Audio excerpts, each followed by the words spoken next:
Today we're diving into a very important topic. Okay, I think I've been saying this every day. But this topic is really important. Time management.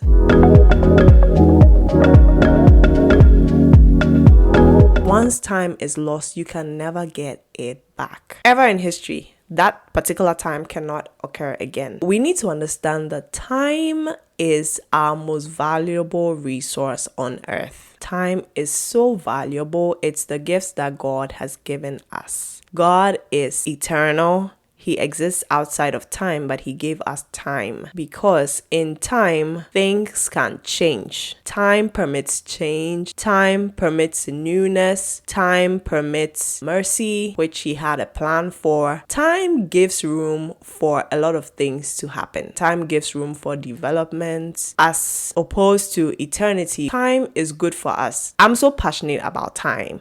And I think that's one of the reasons I started this series, because I really wanted to talk about time and the fact that it's such an important aspect of life that we need to pay attention to, especially young people. We need to be more conscious about time. If you watched the intro video, I spoke about how much distraction there is in our world now. Time is literally the only thing that cannot be recovered when it's lost. Like it's the only thing, or it's one of the only things that cannot be recovered when it's lost. Ephesians 5 verse 15 to 16 says, "Be careful, be very careful on how you live, not as unwise, but as wise, making the most of every opportunity." And opportunity in this context, time. Making the most of every single time that you have. Now, why is time management so important and how does it impact our lives? So first of all, if you're able to effectively manage time, it allows you to accomplish more things. Imagine if you started your day at 5 a.m. every day and go to bed at 10 p.m. every day. That means you have how many hours? Wait, let me calculate. 6, 7, 8, 9, 10, 11, 12, 1, 2, 3, 4, 5, 6, 7, 8, 9, 10. A few moments later. Is it? Bro, the math is not mathing. But as opposed to waking up at 10 a.m.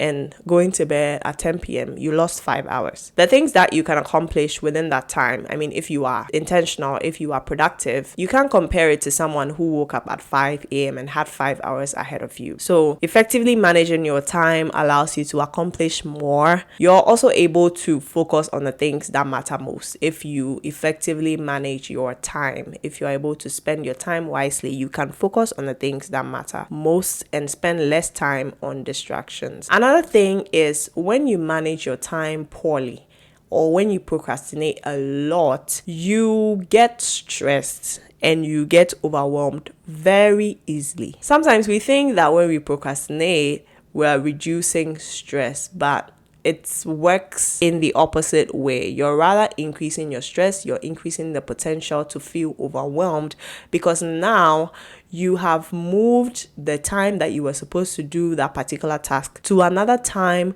that you would be needed to do a different task. And that's going to cause you to be overwhelmed pretty quickly. Being able to organize your time and manage it properly is going to reduce your stress. Another reason why managing your time is so important is that it helps you to reach your long-term goals gradually. Okay, if you manage your time strategically, you can reach long-term goals with shorter steps because you're going to be taking time each day to be able to get to those goals. And once you are disciplined, once you're consistent, you're going to reach those goals without struggling too much. Now, how do you effectively manage time? I'm going to give you 7 ways to manage time effectively. Number 1, value time. This is so crucial.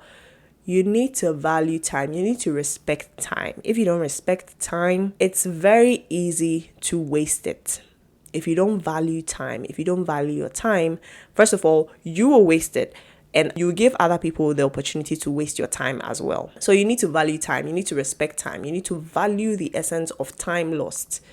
And when you value time, when you respect time, you are able to prioritize your tasks. You are able to do things within the time that you've set for them. So make sure that you are constantly thinking about how valuable time is, this moment is, and you're making the best use of it. So value time. Don't let anybody waste your time. Don't let anybody waste your time with activities that are unfruitful. You need to value time. You need to value the concept of time. Number 2, plan ahead of time. The only way to be successful, the only way to be able to use time wisely and to achieve your goals is to plan ahead of time. You can't be waiting until it's that time for that particular thing to happen to execute them without any plan in place. You put plans into place so that you can avoid all the pitfalls that might happen in that time that you've allocated for that activity. So always plan ahead of time. Number 3, break down your goals. If you have things that you are planning to achieve, if you have targets that you are planning to meet, make sure to break them down into simpler steps. Let's say you're writing a 30-page report over the course of 2 weeks. Don't wait till day 13 to write the whole 30-page report. That's not going to work. So break down your large goals into smaller, actionable tasks. Make sure that you are taking action. There's so much power in taking small steps at a time. And before you know it, you would have finished that goal. You would have finished that activity. You would have finished that task. So break down your large goals into smaller, simpler tasks. Number 4, make sure that you are prioritizing your tasks. There are certain things that need to be done more urgently than others. It doesn't matter which field you're in. It doesn't matter which stage of life you are in. You have to develop the ability to prioritize certain things. Like, what's the most important thing you need to get done now? And do those things before you do other things, because you can get distracted by other things that don't matter. So make sure that you are measuring on the most important things. You are measuring on the things that require your urgency, the things that require your most attention. Make sure that you're setting those things first. You're doing those things first before you move to the things that are less urgent or the things that don't really matter in that particular moment in your life. So learn to prioritize your tasks. Number 5, make sure you have a schedule. People try to go through life without schedules. I don't know how they do that. I don't know how it works for them. But if you don't have a schedule, then how can you tell somebody that you're doing this thing at this particular point in time, so you can't do this other thing? You need to have a personal schedule for yourself every single day, every single month, every single year. You need to know what you're going to do at that particular point in time. That goes back to my second point, which was to plan ahead. So create a schedule for yourself and make sure that you know the activities that you've blocked out for certain dedicated times, and they are clear to you and to the people who work with you or the people who you live with, your family or your colleagues. Let them know that these times are blocked out for these activities, and that's a way of disciplining yourself to be able to meet up with the goals that you set for yourself. So make sure that you're always creating a schedule for your life. You are adjusting the schedule based on whatever changes that happen, but keep record of your schedule. Please don't try to be a magician. You can't be a magician like that. Number 6, try and minimize the distractions in your life. You have to be able to identify and minimize the distractions in your life. You are supposed to be working, let's say, from 8 to 5, and you find yourself scrolling through your phone for more than 30 minutes within those times at different points in time. You have to know that, okay, that's a distraction. You find yourself reading articles or reading stuff that don't have anything to do with the task that you've set. You need to be able to identify that that is a distraction that you need to get rid of. So try your best to minimize distractions, or if possible, set times even for those distractions. So whatever you're terming as a distraction, let's say you enjoy scrolling on social media. Why don't you set time for that and stick to that time instead of letting it interrupt your main activities or your priorities? So you can set time for those distractions, in quotes. The last point number 7, set boundaries.